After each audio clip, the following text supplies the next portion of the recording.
আলাইকুম এভরিওয়ান, কেমন আছেন সবাই? আজকে চলে এসেছি উত্তরবঙ্গের আ একটি জনপ্রিয় রেসিপি কালাই রুটি। যে এই কালাই রুটি কিন্তু অনেক সবার পছন্দ। আর বিশেষ করে যে মা বয়স্ক বা ছোটোখাটো সবার জন্য, শহর গ্রাম সবার জন্য কিন্তু এই কালাই রুটিটা জনপ্রিয়। আর কালাই রুটির সঙ্গে যদি থাকে ধনেপাতা চটনি আর লবণ বাটা, তাহলে তো আরোই মজার। তো যাক, আজকে বিশেষ করে এই কালাই রুটির সম্পর্কে বা কালাইটা কোথায় থেকে পাওয়া যায় সেই সম্পর্কে আপনাদের কিছু একটা ধারণা দেব। এই জন্য চলে এসেছি আমি আপনাদের সামনে। তো দেখতেই পাচ্ছেন, আসলে যেহেতু আমি কালাই এর গাছ আমার বাগানে লাগা হয়েছিল। আসলে আমার ভিডিওটা করা হয়েছে খুব সকাল সকাল, কারণ সকাল সকাল আমার একটু বাগানে যাওয়া হয়েছিল, যে কারণে হয়তোবা একটু আমার শীত শীত কুয়াশার মধ্যে আমাকে ভিডিওটা করা লাগছে।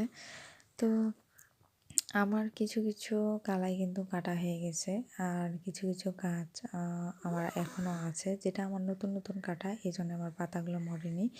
তো আমার এখানে কালাই কাটতে কিন্তু মানুষ লাগে, যে মানুষগুলো অল টাইম এখানে থাকে, যার কারণে আমি সকাল সকাল এসেছি। কারণ আমার পরিবার থেকে কিন্তু সেরকম একটা প্রাধান্য দেয় না যে বাগানে হয়তোবা মানুষ থাকবে, সেই সময় হয়তোবা ভিডিও করা। তো যাক, যে সময় মানুষ নেই সেই সময় আমি কিন্তু ভিডিও করতে চলে এসেছি আপনাদের শুধু দেখানোর জন্য। তো দেখতেই পাচ্ছেন, আসলে খুব সকাল, এখানে সূর্যটাও কিন্তু অনেক সুন্দর সুন্দর মিষ্টি একটা রোদ তুলেছে, আর দেখেও ভালো লাগছে। তো কুয়াশার মধ্যে যখন সূর্যটা বের হয় তখন আসলেই মজা লাগে। আর যদি রোদ না উঠে সকাল সকাল ঠান্ডা ঠান্ডা সেই শীতের মধ্যে কিন্তু কুয়াশা চাদরে মোড়ানো অনেক ভালো, যেটা আপনারা গ্রামে থাকাকালীন সবাই দেখতে পাবেন। তো দেখতেই পাচ্ছেন, ভিতর থেকে আমি দেখাচ্ছি আমার কিন্তু সব কালাইগুলো, এখানে আমার যত বড় বাগান, সম্পূর্ণ বাগানে কালাই লাগা ছিল। কালাই গাছ, যেটা কালাই রুটি বলেন, সেই কালাই যেটা কোথা থেকে পাওয়া যায়, এই কালাই থেকে কিন্তু কুমড়ো চালের বড়ি, কুমড়ো বড়ি আর সব কিছুই দেওয়া হয়। তো বিশেষ করে আমার এখানে দেখতেই পাচ্ছেন যে আমার সব গাছগুলো কাটা হয়ে গেছে এদিককার।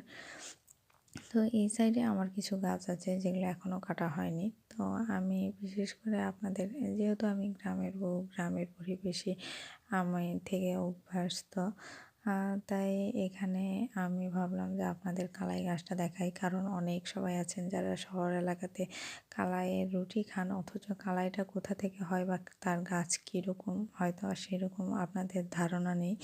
এই জন্য বিশেষ করে আমি ভাবলাম যে আপনাদের কালাই গাছ কীরকম দেখতে হয় এবং ফলগুলো কীরকম হয় বা কোথা থেকে সেই কালাই রুটি পাওয়া যায়, সেই সব ধারণা নিয়েই আজকে আমি চলে এসেছি। তো আমি তো প্রায় আপনাদের লাউয়ের কথা বলে থাকি, বা আমার প্রায় ভিডিওতে আমি লাউয়ের গাছ দেখাইছি। তো এখানে আমার কালাই গাছের ভেতরেই কিন্তু লাউয়ের গাছ আছে, আর এখান থেকে আমি প্রায় লাউ তুলে নিয়ে গেছি, যে ভিডিওগুলো আপনাদের দেখাইছি। তো এখানে আমার কিন্তু কালাই গাছের ভিতরে কিন্তু প্রচুর পরিমাণে লাউ ধরছে, সেটাও আপনাদের কিন্তু দেখাইছি। তো এখানে দেখতেই পাচ্ছেন যে আমার প্রত্যেকটা গাছে লাউ আছে এবং ফুল ফুটে আছে। আর এই জন্য আমার আসলে কালাই তুলতেও একটু সমস্যা হয়েছে, যেহেতু লাউ গাছটা আমার নষ্ট করতে চাইনি। আর যার কারণে কিন্তু আমার একটু সমস্যা হচ্ছিল। তো দেখতেই পাচ্ছেন ভেতরে আমার কত বড় একটা লাউ। আর গাছে যখন লাউ ধরে তখন ভালোই লাগে দেখে, যে আসলে কি সুন্দর একটা মজার। তো অনেক সময় আছে যে এই লাউগুলো যখন অনেকগুলো ধরে বড় হয়ে যায়, তখন অনেক সবাই, বা আমার এই গ্রামে আছে অনেক মানুষ যারা এই লাউগুলো দিয়েও কিন্তু এই কালাই বড়ি করে। তো এক সময় ইনশাল্লাহ আপনাদের এই লাউ বড়ি বা কুমড়ো চালের বড়ি সম্পূর্ণই দেখাবো। তো আমি বাড়িতেও কিন্তু কুমড়ো পেড়ে রেখেছি, যেগুলো হয়তো আপনাদের দেখানো হয়নি। তো ভিডিওর শেষে আমি দেখাবো ইনশাল্লাহ। আসলে সব সময় তো আর সব ভিডিও করতে পারি না, কারণ বাড়ির কাজ এবং সংসারের কাজ কাম সারার পর আবার বাচ্চা কাচ্চা সব কিছু মিলে কিন্তু অনেক কাজে ব্যস্ত হয়ে যায়, যে কারণে ভিডিওটা করতেও মন হয় না। তো যাক, একবার ছেড়ে দিতে মন হয়, আবার একবার চেষ্টা করি। তো চেষ্টা করব আপনাদের সম্পূর্ণ ভিডিওতে আমার দেখানোর। তো এইভাবেই আমার আসলে দিনটা শুরু হয় কাজের মাধ্যমে, যে কারণে আমি তাড়াহুড়ো করে ভিডিওগুলো করি। আর আসলে যেহেতু গ্রামের বধূ, একটু ভিডিও করলেই মনে হয় গ্রামের মানুষেরা আঙুল তুলে যে হ্যাঁ এইরকম করে বা ওইরকম করে।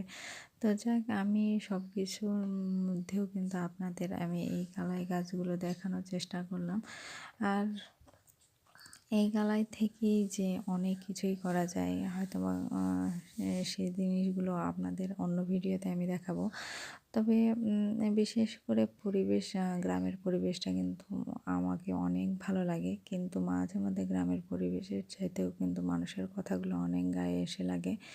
তো এখানে দেখতেই পাচ্ছেন যে আমার অনেকগুলো কুমড়ো বড়ি, প্রায় 20টার মতো কুমড়ো বড়ি, কুমড়ো এখানে আমি চাল কুমড়ো আমার পাকানো হয়েছে। এই চাল কুমড়োগুলো কিন্তু আমার যেই কালাইগুলো উঠবে সেই কালাইগুলো দিয়ে বড়ি বানানো হয়, বা হবে বড়ি বানানো। ইনশাল্লাহ আপনাদের একদিন দেখাবো যে আসলে আমার চাল কুমড়ো দিয়ে কীভাবে আমি বড়ি বানাই। তো এখনকার মতো আমার চাল কুমড়োগুলো খুব ভালো আছে। আর সেই চাল থেকে পাড়া হয়েছে, যে কারণে আসলে আমি চালের উপরে উঠে আমি পারি, যে কারণে আমার ভিডিওটাও করা হয়নি। তো হয়তোবা আপনারা অন্য কিছু হয়তো মনে করবেন। তো যাক, ইনশাল্লাহ একদিন হয়তোবা সবই দেখাবো আপনাদের। আমি হয়তোবা ছোট ছোট করে কিছু ভিডিও করি, যার কারণে হয়তো আপনাদের ভালো লাগে না। তো বিশেষ করে আমার এই যে চালের উপরেই কিন্তু সব কুমড়ো হয়েছিল, যে কারণে আপনাদের ভিডিও করে দেখাতে পারিনি। আর এই চালের উপরেই কিন্তু গাছ ছিল, গাছগুলো যেহেতু মরে গেছে সেই কারণে আমি ফেলে দিয়েছি। তো যারা নতুন আপু, তো অবশ্যই আমার সাথে থাকবেন, আমার চ্যানেলটি সাবস্ক্রাইব করে দিবেন। ধন্যবাদ সবাইকে, ভালো থাকবেন, আসসালামু আলাইকুম।